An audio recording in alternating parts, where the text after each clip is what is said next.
Welcome to our channel. Today we how to update Axios interceptors for mobile auth tokens step by step clearly. To update Axios interceptors for mobile authentication tokens, begin by importing Axios in your project. If you haven't installed Axios yet, use npm or yarn to add it.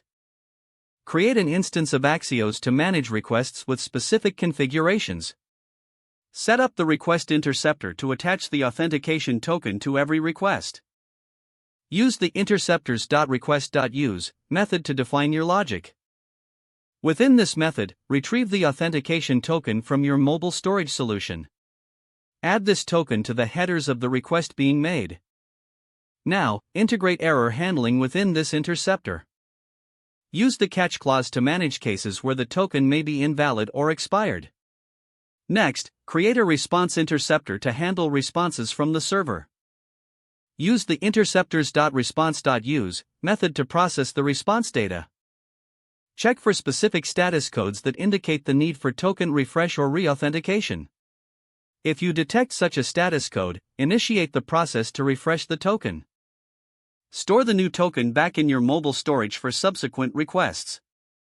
Ensure that your application gracefully handles scenarios where the token renewal fails.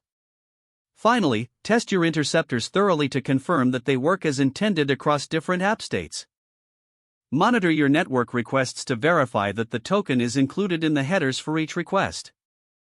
Implement logging for debugging purposes if any issues arise during the authentication process.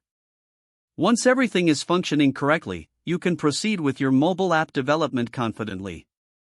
If the page does not load, refresh the browser or try again in a private or incognito window.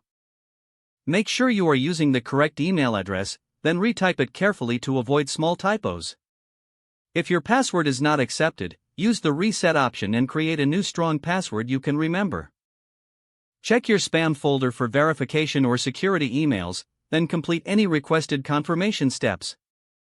Enable two-factor authentication if available to improve account security and reduce unauthorized access risk.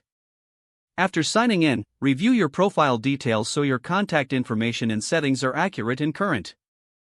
If you see an error message, note it down and try again after restarting your device and internet connection. Log out when you finish, especially on shared devices, to keep your account and payment information secure. If the page does not load, refresh the browser or try again in a private or incognito window. Don't forget to like this video and subscribe to our channel for more step-by-step tech guides.